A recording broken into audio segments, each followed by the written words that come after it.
Party general సెక్రటరీకి మెంబర్షిప్కు కూడా అప్పుడు రిజైన్ చేశాను. రిజైన్ చేసి దేవేందర్ గౌడ్ను ఆ రోజు తీసుకొచ్చింది నవ తెలంగాణ. నవ తెలంగాణ అయితే ఉద్యమం చేద్దామని చెప్పి ఆయన తీసుకురావడం జరిగింది. తర్వాత నేను కొద్ది రోజుల్లోనే ఆ పార్టీ నుంచి కూడా బయటకు వచ్చి దిలీప్తో కలిసి తెలంగాణ విమోచన సమితి పెట్టాం. దిలీప్ అండ్ బెల్లయ్య నాయక్. ఓకే. అది ఎన్నికల తర్వాత 2009 ఎన్నికల తర్వాత కొద్ది రోజుల్లోనే ఈయన నిరాహార దీక్ష జేఏసీ రావడం. ఆ జేఏసీలో డిఫరెన్సెస్ వచ్చినాయి. దిలీప్ ఏమో ప్రజా సంఘాల జేఏసీ పెట్టాడు బెల్లయ్య నాయక్తో కలిసి. నేనేమో కోదండరామ్ జేఏసీలో నేను మెంబర్గా వచ్చాను. ఓకే. సో కొంతకాలం అట్లా అయిన తర్వాత మళ్ళీ కేసీఆర్ గారు ఆయన నన్ను పిలిచారు. పిలిచిన తర్వాత అప్పటి నుంచి ఆయనతో పాటే పార్టీలో ఏ బాధ్యతలు తీసుకోకుండా ఆయనతో పాటు కొనసాగుతూ వచ్చాను. తెలంగాణ వచ్చినాక ఒక 6-7 మంత్స్ తర్వాత గవర్నర్ కోటాలో ఎమ్మెల్సీ ఆఫర్ చేశారు. ఆయన మార్నింగ్ బ్రేక్ఫాస్ట్ పిలిచి అంటే నేను వద్దన్నాను. అంటే ఇది గవర్నర్ కోట కదా, పార్టీ కోట కాదని కూడా చెప్పారు ఆయన. ఓకే. వద్దని చెప్పాను. కారణాలు నాకున్నాయి. సరే ఆయన ఆ రోజు అడిగినప్పుడు తీసుకొని ఉండాల్సిందనేది ఇప్పుడు నేను ఫీల్ అవుతున్నా. బట్ గవర్నర్ కోటా కాబట్టి తీసుకొని ఉండాల్సింది. అది నేను రిఫ్యూజ్ చేయడం అనేది నేను చేసిన. రిఫ్యూజ్ చేయడం ఏంటి? జనరల్గా అందరు కావాలని కోరుకుంటారు కదా. అదే మాట అన్నాడు ఆయన. నీకు నెల రోజులు టైం ఇస్తున్నా, నువ్వు తొందరపడి డిసిషన్ తీసుకుంటున్నావు. అంటే దేనికి వద్దన్నారు మీరు? అప్పుడు నాకు ఒక 3-4 కారణాలు ఉండే. ఫస్ట్ కారణం ఏంటంటే నాకు అప్పటికే 5 సంవత్సరాల క్రితం క్యాన్సర్ వచ్చి థైరాయిడ్ గ్లాండ్ తీసేశారు. ఓకే. అంటే క్యాన్సర్ అంటే మళ్ళీ ఎప్పుడైనా రికరింగ్ అయ్యే అవకాశం ఉంటుంది. ఈ స్ట్రెస్ అవసరమా నాకు? నా లైఫ్ అంబిషన్ తెలంగాణ. నేను విప్లవ పార్టీలకు వెళ్ళి వచ్చిన వాడిని. బూర్జువా రాజకీయాలు నాకు నచ్చాయి. నేను ఈయనతో రోజు గొడవ పడుకుంటే ఎక్కడ ఉండాలి? మామూలుగా మేము ఉద్యమ సమయంలో 14 సంవత్సరాల్లో కనీసం 10 సార్లు గొడవ పడి నేను దూరం కావడం, మళ్ళీ దగ్గర కావడం, ఎన్నడూ కూడా మా మధ్య ఆ బాండేజ్ అనేది లేకుండే. అన్నా తమ్ముళ్ళ అనుబంధం ఉంది కానీ ఆయన చేసే నిర్ణయాలను నేను డిఫర్ చేయడము, ముఖం మీద చెప్పడము, ఇట్లాంటి విషయాలలో మా ఇద్దరి మధ్య చాలాసార్లు మనస్పర్ధలు వచ్చాయి. మరి ఈయన ముఖ్యమంత్రిగా పరిపాలన చేసినప్పుడు అట్లాంటివి వస్తాయి. అంటే నేను అనుకున్న తెలంగాణ ఒకటి, ఆయన అనుకున్న తెలంగాణ ఇంకొకటి. నేను విప్లవ రాజకీయాలతో ఊహ తెలిసినప్పటి నుంచి విప్లవ రాజకీయాలు 1969 నుంచి. Okay. At the age of 11 మా మాది. ఓకే. ములుగు విప్లవోద్యమానికి పుట్టిల్లు.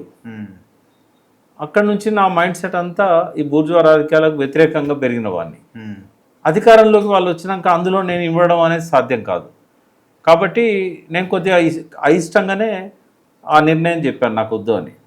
తర్వాత ఆరోగ్య కారణం ఒకటి, ఇది ఒకటి, 2 కారణాలు. మూడవది ఏంటంటే నా లక్ష్యాలు వేరే ఉన్నాయి రఘు. ఈ పాలన ఇదంతా కాదు. ఒక కారు దొరికింది, కారులో డ్రైవర్ కూర్చున్నాడు, ఆయన నడిపిస్తాడు. ఇంకా మనకెందుకు అది? మనం ఈ సమాజంలో రాజకీయాలకు అతీతంగా చేయాల్సిన ఉన్నతమైన లక్ష్యాలు కొన్ని ఉన్నాయి. ఉదాహరణకు ఆరోగ్యం గురించి ఏ సిలబస్ చెప్పాడు, ఏ తల్లిదండ్రులు చెప్పాడు, ఏ డాక్టర్ చెప్పాడు. రోగం వస్తే మందులు ఇస్తారు, ట్రీట్మెంట్ ఇస్తారు.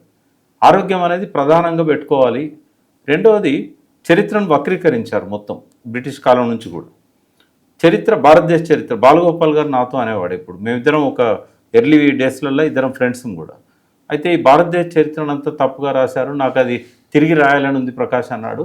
లాస్ట్లో కూడా అన్నాడు ఆయన, ఆ పని చేయకుండా చనిపోయాడు అర్ధాంతరంగా. అది ఈ పని అన్నా చేద్దాము అని చెప్పి అనుకున్నా. తర్వాత స్పిరిచువాలిటీ పట్ల నాకు కొద్దిగా ఇంట్రెస్ట్ వచ్చింది. ఆధ్యాత్మికం అంటే నాట్ దేవుడు ఇదంతా కాదు, brain power, sub conscious mind, దాని పవరు, ఇవన్నీ లక్ష్యాలనే నాకు. ఎందుకు నేను ఈయనతో టైం వేస్ట్ చేసుకోవాలి? కానీ పదవి తీసుకున్నారు కదా కార్పొరేషన్ చైర్మన్. అది ఎప్పుడు అంటే 2.5 years తర్వాత. అదే సందర్భం అంటే ఆయన ఒక పెళ్ళిలో కలిసి నన్ను తీసుకొని కార్లో కూర్చోబెట్టుకొని, నువ్వు ఇంతకాలం ఉద్యమంలో ఉన్నావు, నువ్వు ఏం చేయలేకపోతున్నావు, అందరేమో నన్ను తప్పు పడుతున్నారు, ఇప్పుడు వదిలేసినావు అని అన్నట్టున్నారు, నీకు ఇష్టమైతే ఏదైనా తీసుకో కార్పొరేషన్. అంటే వాటర్ అంటే నాకు బాగా ప్యాషన్. ఓకే. ఆయనకు కూడా నీళ్ళ గురించి మొదటి రోజులలో అన్ని ప్రాజెక్టుల గురించి చెప్పింది నేనే. అంతేనా? పైసలు ఏమన్నా గట్టిగా వస్తాయని ఏమన్నా వాటర్ మీద పడ్డారా? పైసలు రావు కదా. మీకు ఒక ఆశ్చర్యకరమైన విషయం చెప్తాను. నేను చైర్మన్గా ఇరిగేషన్ డిపార్ట్మెంట్లో బాధ్యత తీసుకున్నా కదా. నేను 7 సంవత్సరాలు, 6.5 సంవత్సరాల పైన ఉన్నా. ఒక్క కాంట్రాక్టర్ వచ్చి బోకే ఇవ్వడం కానీ మాట్లాడడం కానీ ఎన్నడూ జరగలేదు. ఏ కాంట్రాక్టర్ ఎన్నడూ రాలేదు. కాళేశ్వరం డబ్బులు ఏమి మీ దరిదాపులోకి నాకు వాళ్ళు ఏమి ఇచ్చారనుకుంటున్నాను?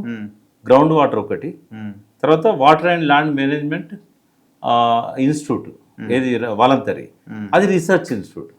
తర్వాత చెక్ పవర్ ఎవరికి ఉంటుంది? అక్కడ డైరెక్టర్ జనరల్ నాడు, ఇక్కడ డైరెక్టర్ అన్నాడు. పోనీ నేను ఏమన్నా సైనింగ్ అథారిటీ అంటే ఫైల్స్ నా త్రూ ప్రాసెస్ కావు, ఎందుకంటే చైర్మన్ పోస్ట్ లేదా రెండిట్లో. ఓకే. లేనప్పుడు ప్రాసెస్ చేయాల్సింది నేను కాదు. కాబట్టి వాళ్ళు కనీసం నా మాట కూడా ఎన్నడూ వినలేదు. అక్కడ డీజీ కానీ ఇక్కడ నా చైర్మన్ ఇక్కడ నా డైరెక్టర్ కానీ కేవలం ఏంటంటే నా నాలెడ్జ్ని వాళ్ళకు ఒక ఇన్పుట్ లాగా ఇవ్వగలిగిన. ఇప్పుడు అక్కడ రైతులకును ఇంజనీర్లకు శిక్షణ ఇచ్చేది, అక్కడ నా నాలెడ్జ్ని నా క్లాసుల రూపంలో చెప్పగలిగాను. ఇంతకుమించి నేనేం చేయలేదు. గ్రౌండ్ వాటర్లో దేశంలో మొదటిసారి ఇప్పటిదాకా నీళ్ళని తీయడానికి బోర్లు వేస్తాం, నా ఆధ్వర్యంలో నీళ్ళని లోపలికి పంపడానికి బోర్లు వేసాం. ఆయన రూపాయి బడ్జెట్ ఇవ్వలేదు. జోషి గారికి నాకున్న సత్సంబంధాల వల్ల నేను పోయి ఆయన దగ్గర 70 కోట్లు తెచ్చి ఆ ఒక్క ప్రాజెక్ట్ చేయగలిగిన. అది కూడా కాంట్రాక్టర్స్ ఎవరు రాలే, మళ్ళీ నా ఫ్రెండ్ను ఒకరిని తీసుకొచ్చి ఆయనతో చేయిస్తే ఆయనకు లాస్ వచ్చింది. అపోజిషన్ పార్టీలకి ఎవ్రీ మంత్ పెన్షన్లు పోయినాయి, మీలాంటి వాళ్ళకి అనుకుంటారు. వాస్తవంగా చెప్పాలంటే ఐజాన్ టుడే నేను చాలా కోటికి పైన అప్పుల్లో ఉన్నా, ఉన్నా ఇన్కమ్ లేదు అసలు. కేసీఆర్ పక్క నుండి అదే అందరూ ఆశ్చర్యపోతారు, ఎందుకంటే నేనేం సెటిల్ చేసుకోలేదు. ఆయన ఎప్పుడు ఒక ఫైల్ ఇచ్చి నాకు ఇది చేయమని అడగలేదు, ఎవరికేం కూడా చెప్పింది లేదు. నా జీవితంలో ఎన్నడూ ఎవరిని నేనేం అడగలేదు. ఓకే. నా మెంటాలిటీ కూడా అది కాదు.